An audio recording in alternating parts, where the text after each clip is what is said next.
The Imperial Rescript on the Termination of the War. Daitwaisen the Greater East Asia War World War II, Shuketsu, Termination, no Shusho. To our good and loyal subjects.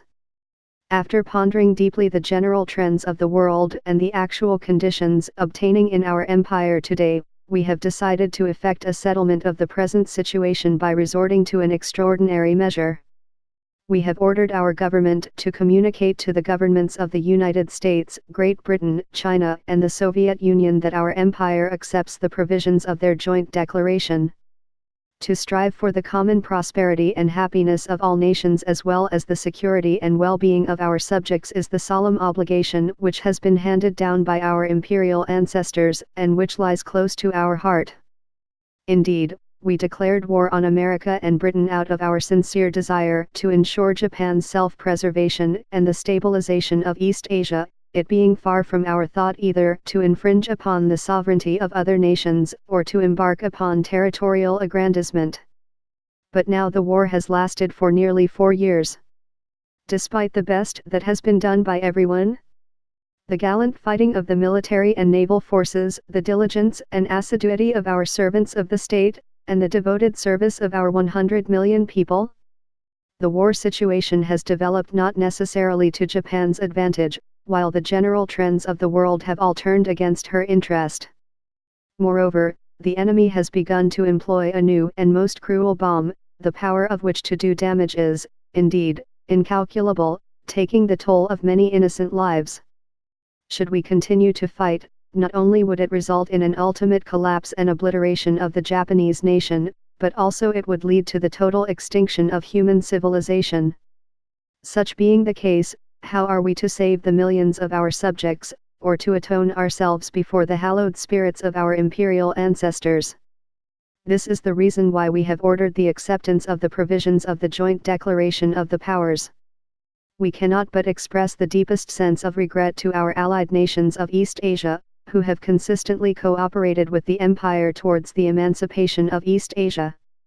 The thought of those officers and men as well as others who have fallen in the fields of battle, those who died at their posts of duty, or those who met with untimely death and all their bereaved families, pains our heart night and day. The welfare of the wounded and the war sufferers, and of those who have lost their homes and livelihood, are the objects of our profound solicitude. The hardships and sufferings to which our nation is to be subjected hereafter will be certainly great.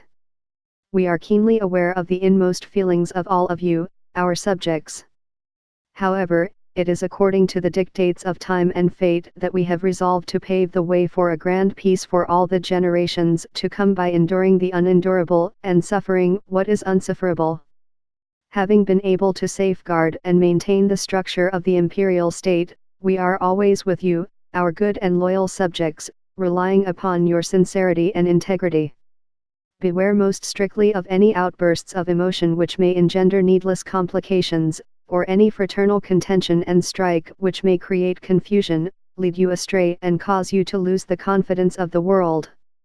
Let the entire nation continue as one family from generation to generation, ever firm in its faith in the imperishability of its sacred land, and mindful of its heavy burden of responsibility, and of the long road before it. Unite your total strength, to be devoted to construction for the future. Cultivate the ways of rectitude, foster nobility of spirit, and work with resolution, so that you may enhance the innate glory of the imperial state and keep pace with the progress of the world.